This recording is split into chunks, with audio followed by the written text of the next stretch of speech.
Hi, this is Greg, and in this video, I wanted to show you one of the core tools that I use in my work with parents and professionals um, to help them see kind of with X-ray vision, to be able to tell what's going on in the heads of our kids and what brain state they're in.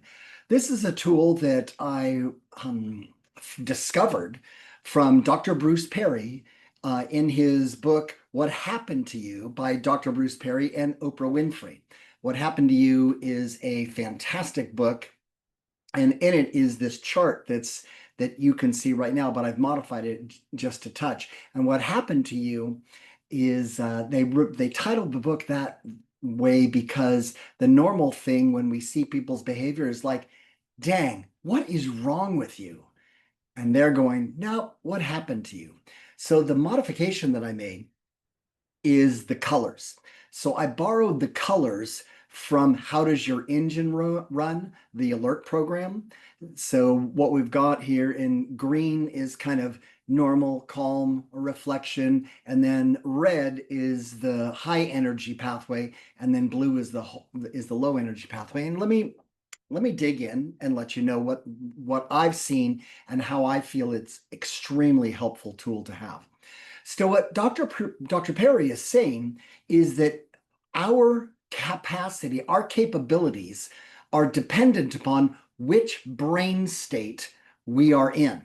So if we are calm or alert or in alarm or fear or terror, that puts our brain in different levels. For example, calm is in the cortex and the default mode network, just the way our brain usually runs, but it's in the upstairs brain where we have access to cause and effect thinking, impulse control, being able to read somebody else's emotions. That's all cortex thinking and default mode net thinking.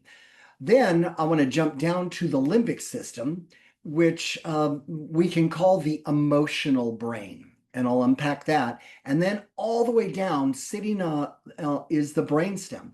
And the brainstem is the heartbeat of our autonomic nervous system.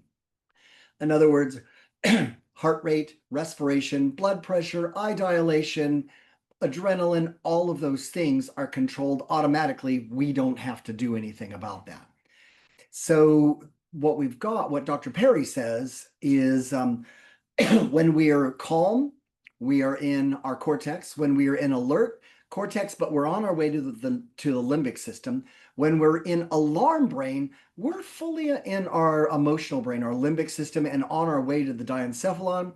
Fear, a step down. So the diencephalon and on the way to the brainstem. And then in the brainstem, that's does not have access to all of those great thinking cortex things that I was talking about before. So I want to invite you to jump to the bottom of the chart. Let's look at functional IQ because this is a really important thing. So you see that in calm brain, we can have, if we've got an IQ around 100 to 120, then that's pretty good. And then if we move into the alert brain and starting to lose contact, lose a little bit of energy in the cortex, and on the way down, we can lose up to 10 points of IQ. When we move into the limbic system, we can lose 20 points of IQ. Okay, we are not as smart as we think we are when we're in emotional brain. And then in fear brain, 30 points of IQ gone. In terror brainstem, 40 points of IQ gone. So this is Dr. Bruce Perry is an amazing person on especially childhood trauma and through his research has discovered these things and is sharing them with us. So what about the brain's capacity? So in our calm brain, we can do abstract thinking, creative thinking, when we're in the zone, right? You've had that experience when you're just firing on all 8 cylinders. Boy, that's an old reference, huh? When we used to have 8-cylinder cars and creative thinking. Then when we're in alert brain, remember we've lost a little bit of IQ, but we can still do concrete thinking. Yes, no thinking. Abstract, that gets fuzzy. If I'm in alert brain, I need yes and no questions so that, well, what I know what's going on. in alert brain, I can still do routines. I can still wash the dishes, right? I can still take the dog for a walk. I can still drive my car, but I probably shouldn't, right? When starting to get into alert brain. Then when we go down into alarm brain or the limbic system, now we can do emotional thinking. And here is the kicker that I have discovered about emotional thinking. When I am in my emotional brain convinces me that I'm actually being logical. That yes, this is the logical thing that's going on, and I am right, and I know I'm right, and I'm just going to double down on being right. I do remember it was a number of years ago that I was in an argument. We were really butting heads, me and my wife, and I knew she was wrong. Knew she was wrong, and I, told her so. And we took a break because we weren't getting anywhere. And I went and sat on my meditation spot on my couch and was doing some of my meditation routines. And literally within 10 minutes, I went, wait a minute. I was totally wrong. Why would I think that? Why would I say that when she's right? What I had done in that time is I had moved from my emotional brain back into my cortex. And in cortex, I could see things, from that a little bit higher view. I'm going, so yes, I did go apologize, just to let you know. Then when we're down in fear, now we're in the reactive brain. So what's reactive brain? Well, when you put your hand on something hot and automatically it kicks back, you take it. I mean, you didn't think, oh my goodness, this is hot, I better remove my hand. No, your brain did it for you. That's reactive thinking. And then reflexive thinking is all the way further down. And we'll explain what that looks like on the two paths, the high energy and the low energy path. I would love to be able to ask questions or let you catch up and ask any questions that you've got right now, but I'm going to keep going. So let's talk about the red path or the arousal path, the high energy path where our body is moving along. So, if we're at 100 to 120, we're probably playing and having a good time and energized, or we're at 100 and we're working on a project and we're able to be creative and do amazing things, right? But when we move into alert brain, now what happens on this path is what we commonly call the flock part. So what that means is you think about when the zebras all go down to the watering hole, right? And they're there. Now, some are drinking, some in the herd are looking around, their ears are twitching, they're on alert for danger. They know when their heads are down and they're drinking that that's a vulnerable position. And so as a herd, what they do, they kind of go onto hypervigilance. What that looks like in our kids can be mistaken for hyperactivity. I saw this in my youngest. And what that would look like is hyperactive and always moving, not standing still, because my youngest learned that a moving target is harder to hit. Also, if you are moving it all the time, you can see all the approaches, right? You can see who's coming, you can see danger coming. It's hypervigilance. Hypervigilance is an amazing thing, except if you're sitting in math class, right? Because in math class and you're in alert brain, you can't learn anything because you are paying attention to every sound, every movement that every other kid makes. And it's really tough to focus on the math problems or the teacher because your brain is already saying, no, I'm not sure if we're safe in this space. Really tough to learn if you're not in a safe space. So now we move down into the alarm brain. And they call this the freeze brain. But what this looks like, it's a deer in the headlights. But what this looks like in our kiddos' behavior is resistance, right? We're asking them to do something and they're not moving. They're just kind of stuck there. They're not going there at all, right? It's just kind of resisting.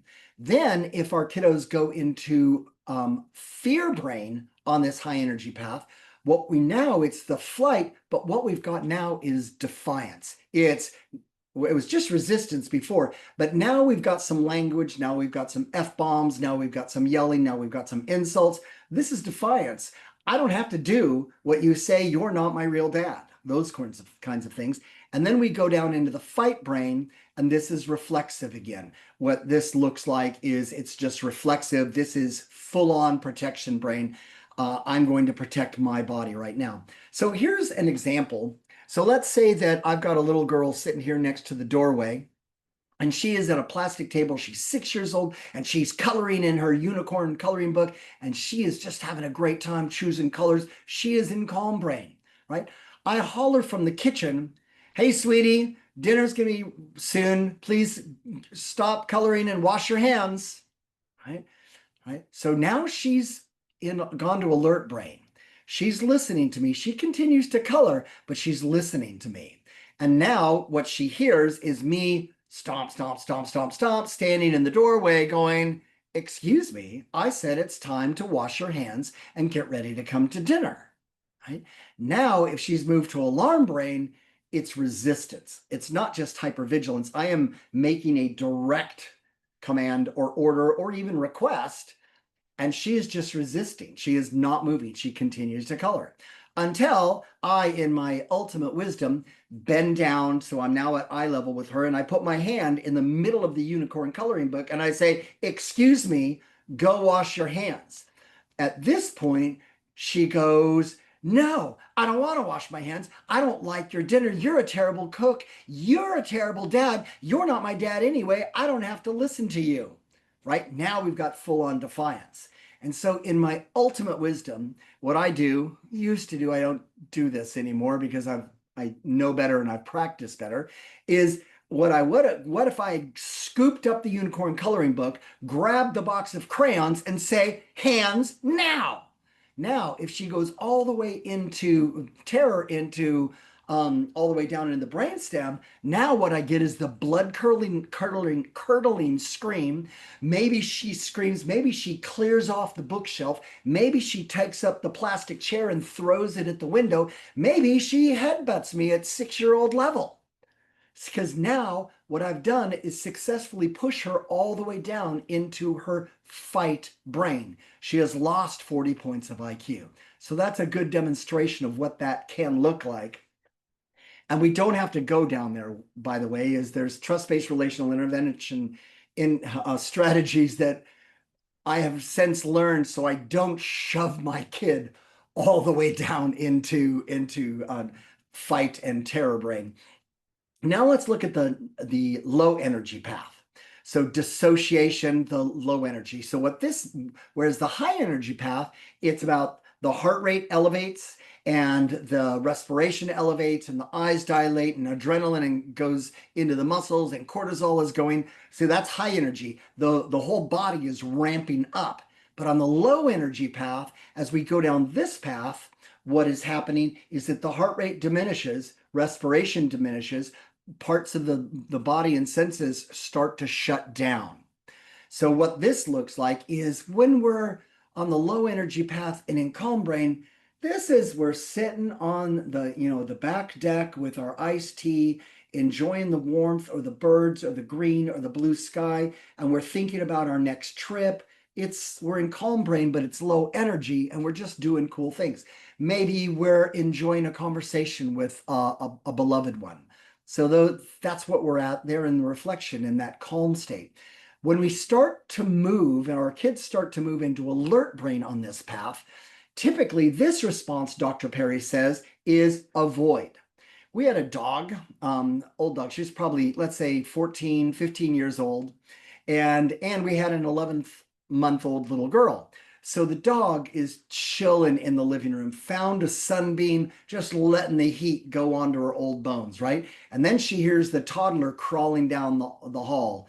Ah, ah, ah, ah, ah, ah, ah. I watched it happen. The dog growls. The dog can't see any little kid or anything yet, just growls, stands up and ambles through the dining room and into the hallway and back to her bed that's next to my side of the bed in the bedroom, right? It's a void.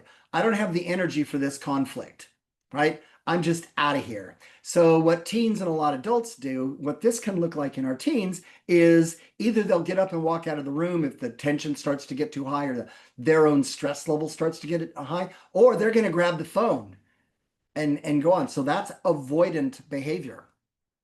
Now, in alarm brain, this is tricky because Dr. Perry tells us this is the comply stage. And here's what's happening in this complex brain. On the low energy path, the brain goes, I do not have the energy to fight this. Nope, don't have it. I'm just going to comply and get this person out of my hair, get them off my back. I'm just going to do it and then be done with it. See, so this is compliance, and this is still a survival strategy, right? Okay, I'll just do it. So this is what, when I came in and I was all big and tall, my hands on my hips, and saying to the 6-year-old little girl coloring in her unicorn coloring book, excuse me, I said it is time to go wash your hands. Now, if she happens to be going on the low energy path, what she's just going to do is probably put down the crayon, roll her eyes, say something sassy, and go to the bathroom and wash her hands. That's compliance. So, but in our culture teaches me that, dang, I brought the fire. I showed the child who's boss. I am the best dad ever. I got this. And I've got my child back into calm brain. Nope. My child is in alarm brain. We did not get to calm brain. We are not connected. I have just ruptured the relationship, right? So that's one of the things that's going on there. Let's move it down. On the low energy path with dissociation, what we've got here is they go further, and now they're in their diencephalon and brainstem. So we're talking to this kid and we're bringing the fire because they really blew it, and we're giving them a lecture, and we're increasing our word count, we're increasing our volume, we're increasing our intensity, and we are bringing it some of our best lectures that we've ever had. And then we say to this child who's kind of got this dazed expression and their eyes are kind of dilated, are you listening to me? And they go, uh-huh. What did I just say?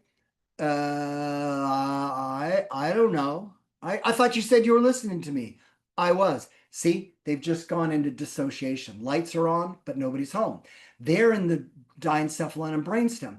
Auditory processing is an upstairs brain activity. We're bringing too much intensity, emotionality. We're bringing too many words, and we're delivering them too quickly. They literally cannot comprehend us. Now, if we push them all the way down, right? Now it's all full on brainstem. This is the child collapsing in on themselves. They literally might faint or go into fetal position or just collapse or just sit and not move. That's what's going on. So the reason I use this is this is an amazing tool for parents to be able to look at their kid, name the behavior, and still kind of staying back a little bit and going, what brain state is this child in? Because which brain state this child is in determines which strategies we use to get them back to their upstairs brain, if they have that capability. Some of our kids only sit in alert brain all the time, but to get them back. So this is a key tool that has been helpful for me and many, many parents in seeing what's going on. It's kind of like doing your own PET scan to be able to see what the brain state of your child is. Thanks for taking the time to stick with me all the way here to the end.